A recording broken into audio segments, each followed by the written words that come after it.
So over the last few months, I've been seeing a lot of ads for these Prism Lens FX filters, and they can be used for stills, but I'm seeing them in motion, and they're taking images that are relatively normal and kind of enhancing and up-leveling them and giving them more dimension. And so we're on set right now, and we're gonna actually try to see if we can get that really textured, enhanced production value with these filters.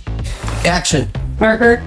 There's nothing new about using filters in photography and cinematography, but what's different about Prism Lens FX is that the founders, Jacob Owens and Thomas Taher, are two filmmakers turned entrepreneurs that set out to solve a problem that they experienced on their own sets. There just isn't a wide enough range of versatile, affordable filters that can be used to explore new looks for creative professionals. So they built a business around helping artists invent totally unique images. And since my company, Strada, is also founded on a similar idea of inventing new technology to help storytellers in post, which you should sign up for free to try, we wanted to test Prism Lens FX for ourselves. So what do filters do? Filters are a transparent element of glass or resin that typically live in front of a lens that modifies the light passing through it before it's recorded.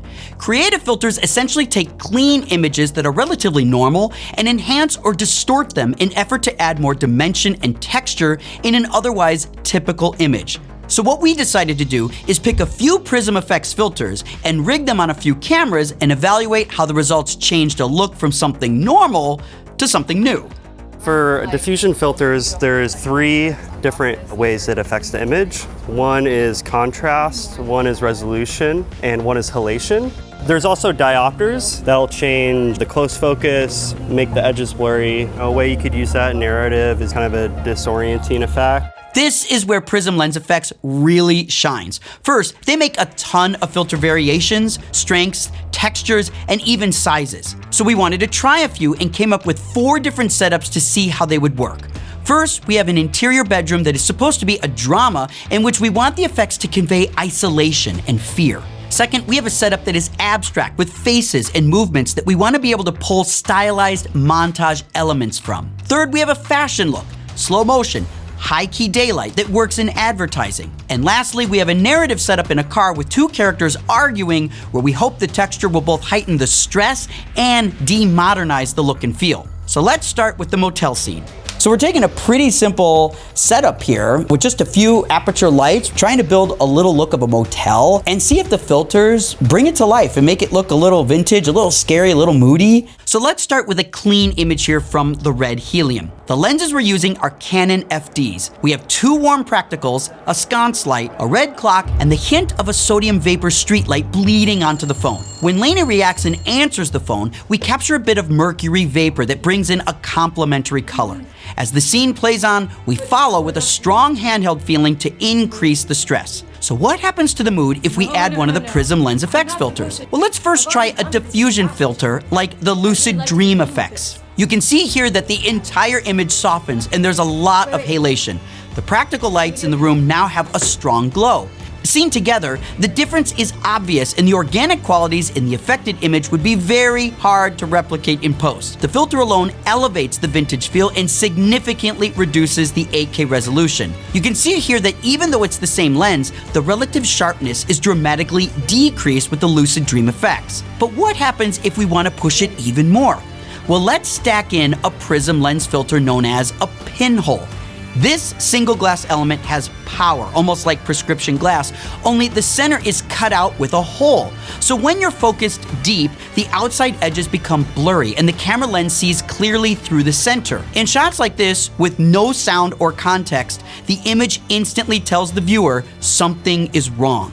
And I love how the pinhole takes the bokeh of practical lights and dramatically expands them, which can take something as simple as a digital clock and makes it play a stronger role in the scene.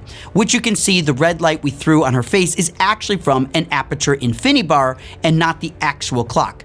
This look is much more dramatic and stylized, and its unique distortion heightens visual expression. So let's push it one more notch. The Halo FX filter is really unique in that it takes the pinhole look to the extreme, where we feel the layers of distortion in multiple dimensions.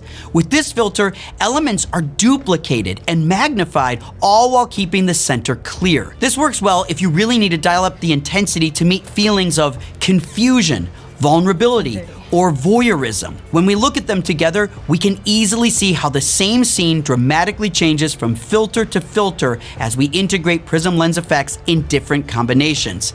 How we explain the importance of the message being written on the notepad changes with each filter variation, or how different the story feels when we get to the end and a simple knock at the door, hello, clearly can't be good. For our second setup, we wanted to get images that would work in an abstract montage, but we want them both clear and abstract at the same time, if that even makes sense. But Prism Lens FX has two great solutions, the Ghost Effects filter and the split diopter. What I like about Prism Lens FX is there's a whole host of options. Some of them are screw-on front of the lens, some of them are for matte boxes, and others are just for handheld. So we're trying a little bit of everything to kind of just see what works. We're using the Panavision DXL2, which is an 8K large format camera with a native ISO of 1600. The lenses here are Panaspeeds, which are not only crystal clear, they open up to a T1.4 with edge-to-edge sharpness. We're shooting at 60 frames per second, and I'm giving direction to our talent while Shannon is operating the camera with one hand and the Ghost Effects filter with the other. When we watch the monitor, we end up seeing moments that look amazing as they happen in real time. I think so many times we get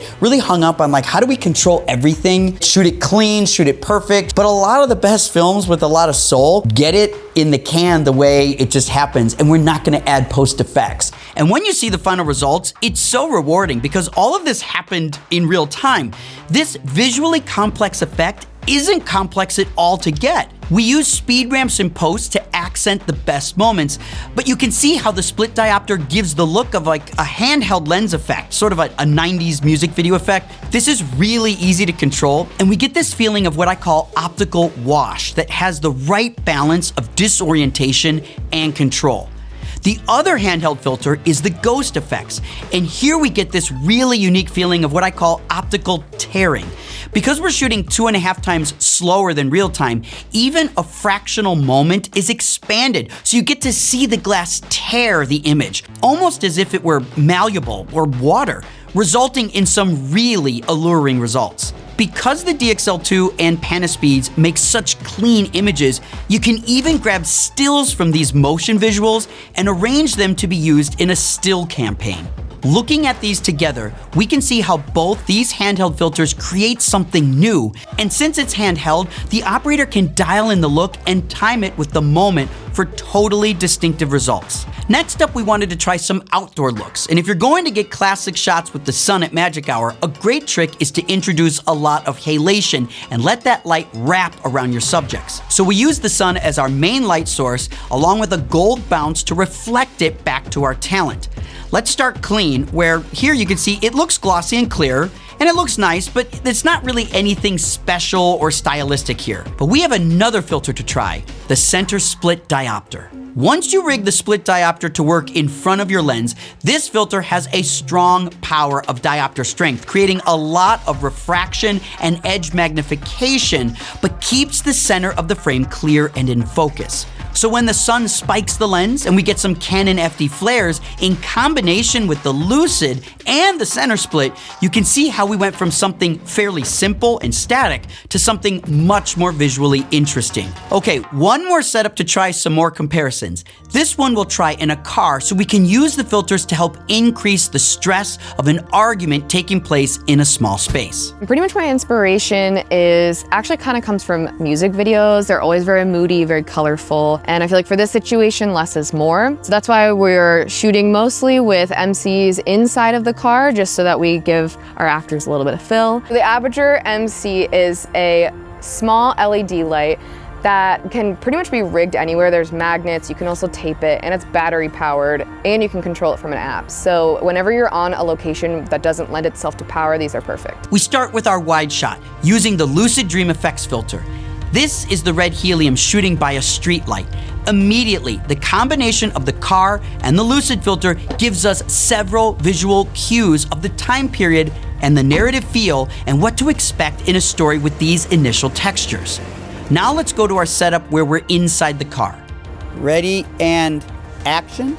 We'll start with a clean image. A good trick to make a car interior look better is to use some glycerin to bead water on the windows, which helps us better feel the impact of the exterior lighting and break it up as it enters the car. Even without any filtration, we have a visually interesting night interior where the conversation begins to get heated. Now, the same wide shot with the Lucid filter allows us to change the contrast dramatically. We're capturing this halation here. All of this glows here. You're married to the look, but the results are actually really cool. In the close-ups, the Lucid really does a nice job of adding a subtle glow without looking overdone, which is a subtle enhancement to the visual style. But if we want to ramp up the stress of the situation even more, we can add in the split diopter. Here, as the conversation gets more heated, we can go from just using the Lucid filtration to adding inserts with the split diopter. But it's this type of distortion that also brings its own sense of beauty, and for the right project, gives the editor choices to find that extra gear in a shot or two. When you look at these variations together, you see how the Prism Lens FX filters act as different ingredients of a visual story. And I think that's exactly what the filmmakers behind Prism Lens FX are going for, delivering a multitude of textured options.